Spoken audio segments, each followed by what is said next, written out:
Ghosts are real. This much I know. Generally, in the horror genre, haunted house films are about ghosts, ghastly creatures clinging to a place and terrorizing its inhabitants. But what are ghosts really? And how do we define haunted? What do you want?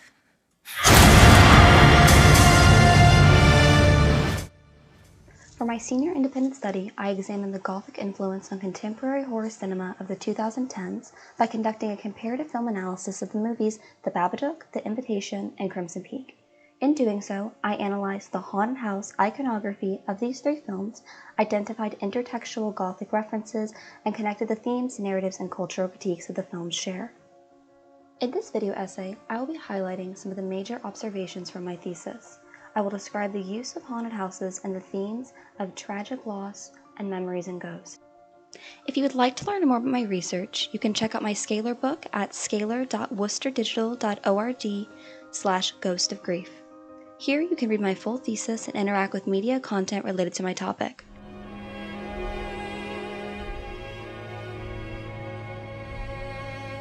George Méliès's 1896 film The Haunted Castle is considered to be the first horror film. The 3-minute silent film shows a bat turning into the devil and creating terror in the castle through his seemingly supernatural hauntings. The lavish yet decaying haunted castle, mansion, or house is rooted in Gothic iconography, for it has acted as a backdrop to many Gothic novels. Domestic settings contrast the assumed comfort and security of a home with a supernatural twist. In most cases, this twist is a ghost haunting the grounds seeking to harm the protagonist. The 2010s saw numerous films that followed the haunted house formula. Horror films set in domestic spaces present a threat to normalcy, safety, and more specifically, the nuclear heterosexual family unit. Creating anxiety around familiarity is a common way filmmakers build fear. It symbolically dismantles the family unit by illustrating how the threat can come from within the home. A key aspect of the haunted house setting in horror cinema is the personification of the home.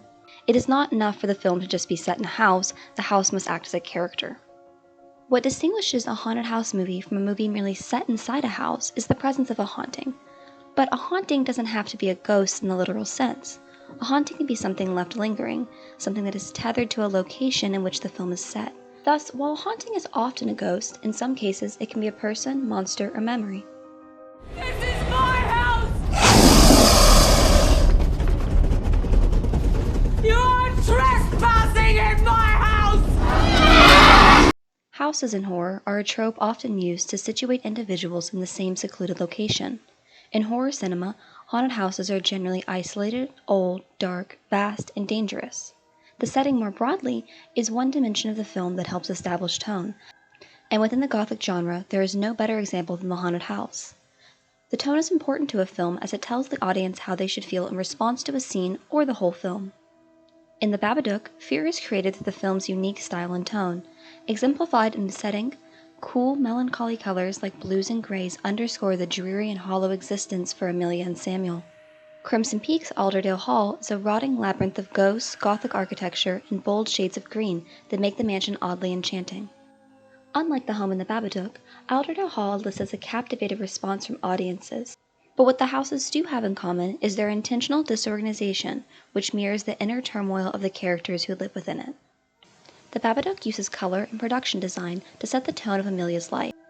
The discomfort and disorganization of the setting reflect Amelia's pain. Much like Crimson Peak, the house reflects the emotional state of the characters. Both films personify the respective houses to indicate not only the film's tone, but the character's state of mind.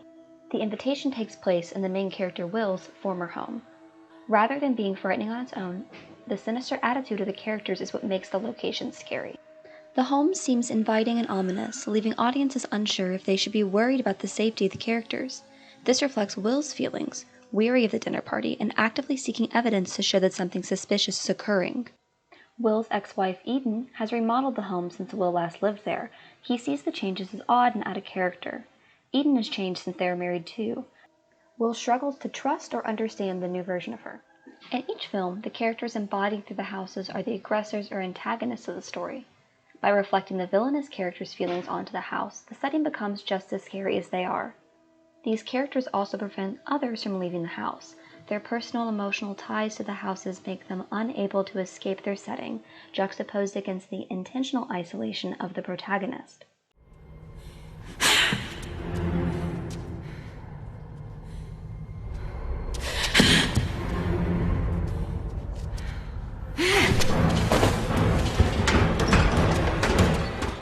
The houses in which these characters are trapped are more than just a setting. They embody the essence of those who live inside.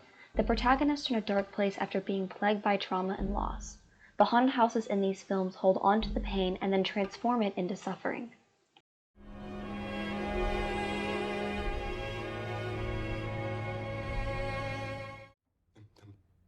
I'm sorry, Eden.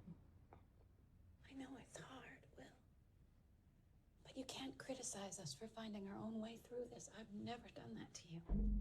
Prior to the events of The Babadook and The Invitation, the protagonists experience unexpected and tragic loss of a loved one. In the opening scene of The Babadook, we see Amelia dreaming about the car accident which killed her husband Oscar while he was driving her to the hospital for her to give birth to Samuel. In The Invitation, Will and Eden's son Ty also dies in a tragic accident when he is hit in the head with a baseball bat by another child at his birthday party. Like Amelia, Will and Eden both witness the death, and they blame themselves for not preventing it. Through these events, The Babadook and The Invitation both show characters forced to go back to normalcy after living through a horrific and graphic accident. Amelia, Will, and Eden are characters suffering from immense grief in the aftermath of the death of their loved ones. Sudden death caused by an accident can result in what's called traumatic grief.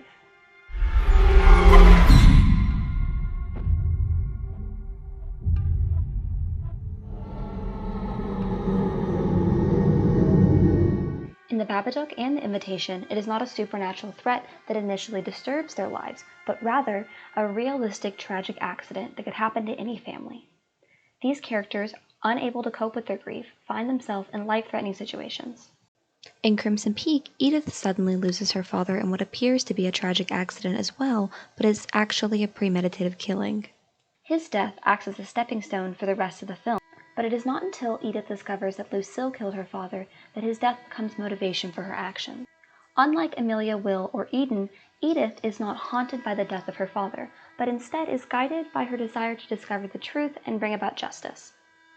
Her father's influence and memory fill Edith with the power she needs to survive, while Amelia and Will are tied down by their unprocessed grief and memories of their loved ones. These are vastly different representations of accidental loss, but all three use the concept of memory to explore the pains of the past.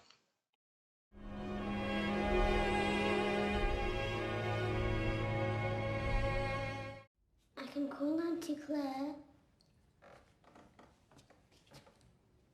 I can call Auntie, she can come over. Mum? Auntie Claire doesn't want to talk to us anymore. Neither The Babadook nor The Invitation feature supernatural ghosts, but the films still tackle the lingering memories and presence of deceased loved ones. These deaths stay with the characters, haunting them just as a ghost would. Crimson Peak is a ghost film in the traditional sense that it has undead spirits roaming, but it also explores ghosts as memory or emotion, much like The Invitation and The Babadook do. The Babadook and The Invitation may not depict literal ghosts, but the protagonists are still haunted. In The Invitation, Will walks the halls of what was once his home, haunted by the memories of his son. The trauma of Ty's death lingers with Will and in the house, and he is confused at how others can behave so normally.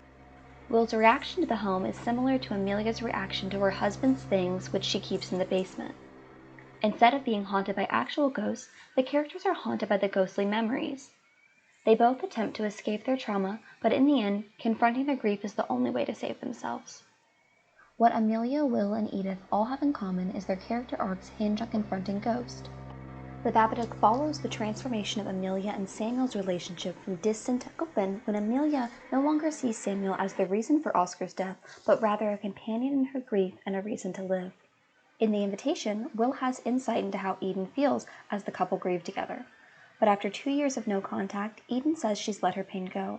The film is charged with Will's anxiety and trauma surrounding the loss of his son. This tone is consistent and helps audiences understand just how bizarre Eden seems in comparison. Will carries the same pain as Eden. He is haunted by Ty and knows that she is as well. The film's climax has Eden in her dying breaths telling Will that she misses Ty.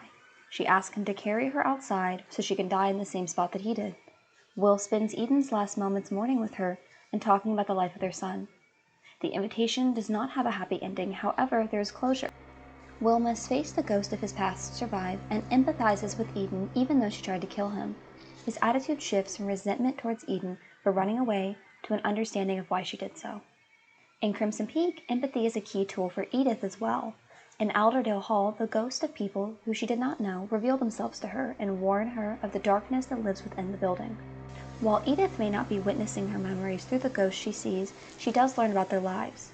She opens herself up to their experiences and asks them how she can help. Edith is driven as much by her need to right Lucille and Thomas's wrongs as she is by her desire to save herself. Edith's arc shows her using the past to guide her decision-making. Edith fails to understand the warning her mother gave her many years ago, but now, when she starts listening to the ghost, she's able to save her own life. Each of these narratives follow characters haunted by the memories of the people that tether them to their location. In each story, the protagonist must confront their ghosts to move on with their lives. In contrast, characters like Eden, Thomas, and Lucille are unable to confront their trauma or the ghosts of their past, and therefore they die in their houses. Eden dies in the same spot as Ty. She cannot sever that memory, nor can she confront it, so instead she recreates it. Thomas attempts to confront his actions, but proposes running away instead of accepting what he and Lucille have done. Lucille decides for both of them that they will instead die at Alderdale. They become ghosts that haunt the halls, just like their victims and the memories of the past. In The Babadook, while Amelia does survive, she's only able to do so once her son convinces her to confront her emotions. The Babadook is banished to the basement, and Amelia learns to settle the monster and her grief a little more each day. Amelia and Samuel start a new chapter of their lives in which they are open about their trauma. The emotional openness and recognition they exhibit is something Eden, Thomas, and Lucille cannot do. Therefore, like Edith and Will, Amelia lives and they do not.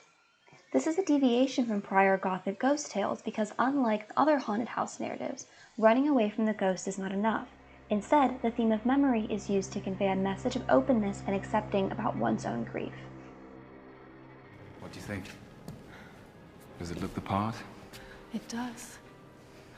Although it's even colder inside than out. I know, it's a disgrace. We try to maintain the house as best we can, but with the cold and the rain, it's impossible to stop the damp and erosion. Haunted house movies rely on the characters' interaction with the house. Isolation is a reliable plot device for the stories as it forces the characters to stay in the home. Escaping a dark house full of life-threatening evil has been seen time and time again. In The Babadook, The Invitation, and Crimson Peak, the characters become trapped in sinister homes that seem to have a personality of their own. The theme of isolation is prevalent in these stories, but each protagonist fails to escape until they confront the evil within the home. In each film, this evil can be contributed to the trauma and grief carried by the characters. The narrative mechanism highlights not only the importance of confronting one's feelings, but the connection between the emotional and the physical self. The films create an association between being physically trapped by the seclusion of the home and being emotionally trapped by the trauma and memory. The Babadook, The Invitation, and Crimson Peak use the themes of memory and isolation to combine into a singular theme of being trapped. The characters are tied to the houses they are isolated in through the trauma that was created in those spaces. By physically trapping the protagonist in their houses, the plot guarantees that they will have to address the emotional response to the location and, more broadly, their grief. The films show this challenge to be equally as difficult as physically escaping the haunted houses. The characters face grievous physical injuries and come close to death, but that is only half the battle.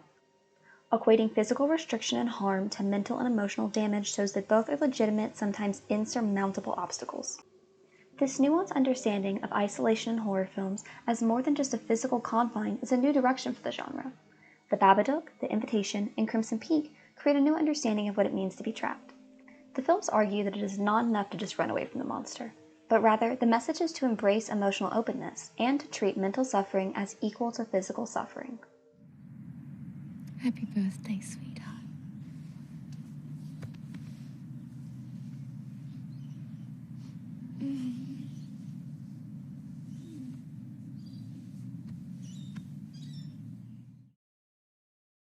Thank you for listening, and once again, you can check out my full thesis at scalar.worcesterdigital.org/ghostofgrief. You can't get rid of the pepper duck.